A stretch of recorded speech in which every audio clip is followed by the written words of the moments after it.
magsisilbing head coach ng Gilas Pilipinas sa Southeast Asian Games sa Disyembre si Coach Norman Black. Oy, kay Ma'am Carmen, good morning. I'm sure proud kayo kay Mister, pati ho itong si Aaron.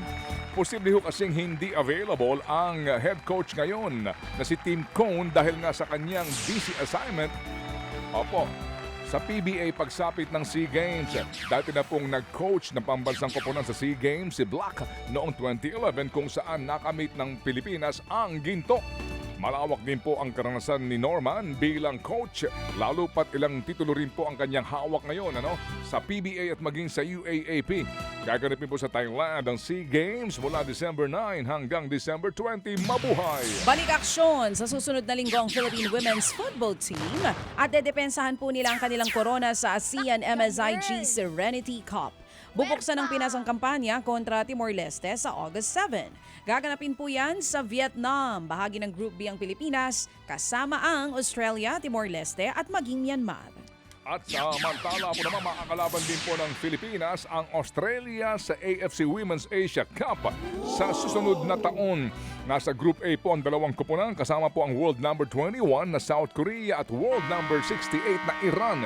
Kukunin po sa torneyong ito ang top 2 teams kada grupo at ang dalawang third placer po na may pinakamagandang record. Magsisilbi din itong qualifier sa FIFA Women's World Cup sa 2027. Magsisimula po ang mga laro sa Asian Cup sa March ng 2026. Nasungkit ng Pinoy boxer na si Albert Francisco ang bakanting Philippine Flyweight title. Yan ngay matapos niyang talunin via technical knockout sa ikasampung round si Angelo Dalugdog. Sa Manny Pacquiao presents Blow by Blow. Pinabagsak ng mainit na 1-2 ni Francisco si Dalugdog. Nakatayo naman ang kalaban pero hindi nagtagal ay itinigil na rin ang laban dahil nabugbog ulit si Dalugdog. Iniangat nito ang record ni Francisco sa 14 wins at 1 loss habang unang talo ito ni Dalugdog sa 11 laban. Samantala po, bukas na po sa publiko ang mga track and field facility ng Philippine Sports Commission. Magandang balita po ito.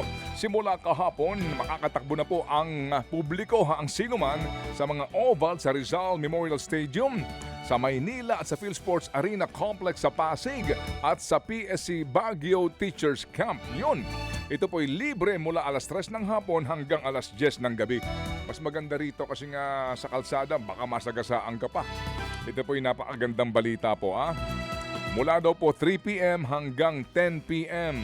Sabi po ng PSC, hindi magbubukas ng time slot sa umaga dahil oras ng ensayo daw ito ng mga national athlete.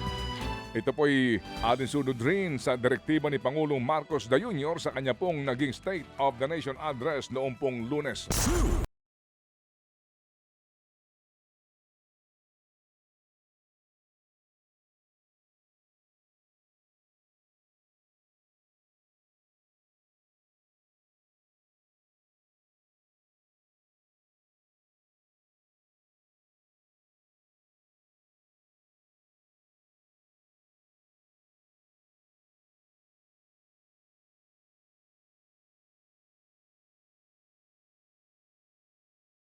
Sa mga balitang pambansa, inakusahan ng ilang kaanak ang mga nawawalang o ng mga nawawalang sabungero ang ilang tauhan po ng CIDG na pinipilit daw silang magsampa ng kaso laban kay Julie Patidongan o alias Totoy.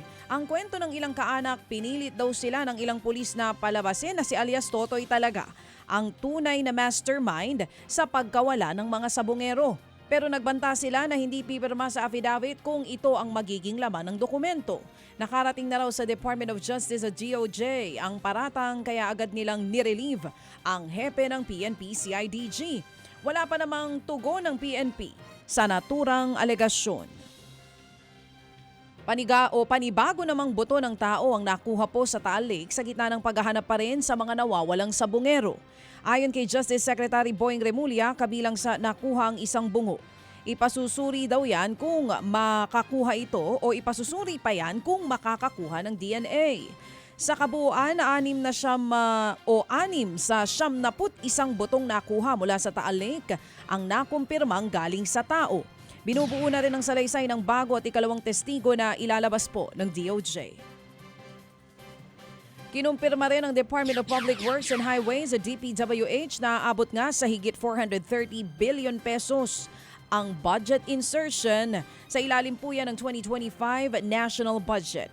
Ayon kay DPWH Manny Bonoan, nasa 26 billion pesos sa isiningit na pondo ang na-veto na ng presidente. Sa ngayon, hindi pa masabi ng ahensya kung gaano kadami sa mga isiningit na proyekto ang para sa flood control projects. Aminado sila, mahirap maipatupad ang mga isiningit na proyekto na wala sa orihinal na National Expenditure Program o NEP. Pero obligado silang maituloy ito dahil aprobado na at nasa batas na. It would take us some time actually to validate and vet it into the field, how we can implement it. But this is already part of the law, and all we have to do is to implement it the best way that we can actually. Because at that point in time, pag nandoon na po sa General Appropriations Act, the line item budget, Opo. hindi na po namin mapapalitan yan. Yan nga po ang tinig ni DPWH Secretary Manny Bonoan.